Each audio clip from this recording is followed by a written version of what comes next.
के पालनकर्ता श्रीमन भगवान नारायण की जय हो। सफला एकादशी व्रत कथा। पौष मास के कृष्ण पक्ष की एकादशी।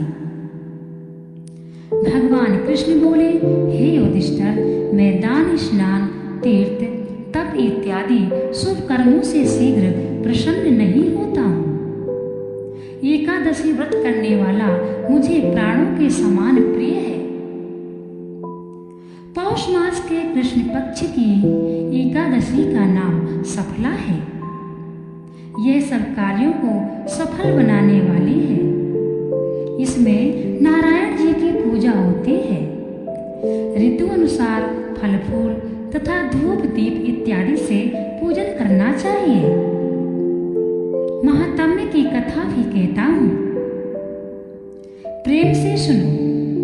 चंपावती नगरी में एक महिषी नाम का राजा राज करता था। उसके 4 पुत्र थे। बड़े पुत्र का नाम लुम्पक था। वह बड़ा दुराचारी था। मांस मदिरा पर स्त्री गमन, वेश्याओं का संग इत्यादि कुकर्मों में लिप्त था। पिता ने उसे अपने राज्य से निकाल दिया।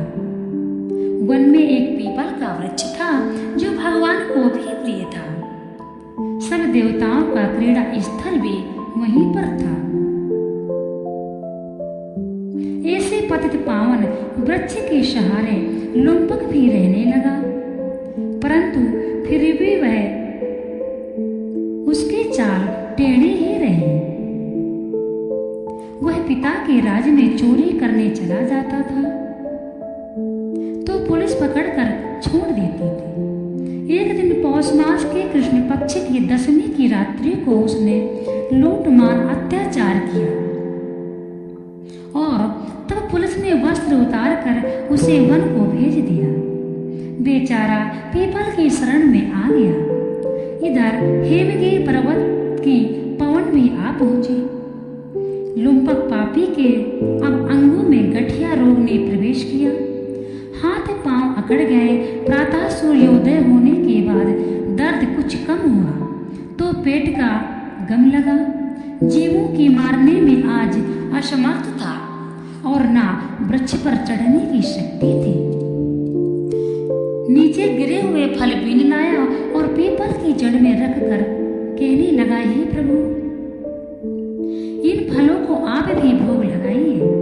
मैं अब भूखा हड़ताल करके शरीर को छोड़ दूंगा। मुझे इस कष्ट भरे जीवन से मृत्यु भली है। ऐसा कहकर प्रभु के ध्यान में मग्न हो गया। रात्रि भर नींद नहीं आई। भजन कीर्तन प्रार्थना करता रहा, परंतु प्रभु ने उन फलों का भोग ना लगाया। प्रातः काल हुआ तो एक दिव्य अश्व आकाश से उतरकर उसके सामने प्रकट हुआ और आकाशवाणी द्वारा नारायण जी कहने लगे, तुमने अनजाने में सफला एकादशी का व्रत किया। उसके प्रभाव से तेरे समस्त पाप नष्ट हो गए हैं।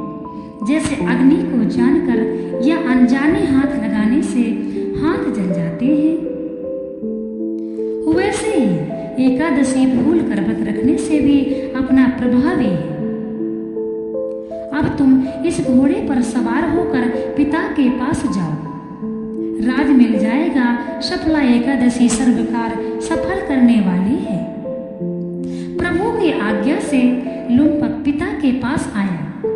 पिता उसको राजगद्दी पर बिठाकर आप वन में तप करने को चला गया। लुम्पक के राज्य में सब प्रजा एकादशी व्रत विधि सहित किया करती थी। सफला एकादशी के महात्म्य को सुनने से अश्वमेध यज्ञ का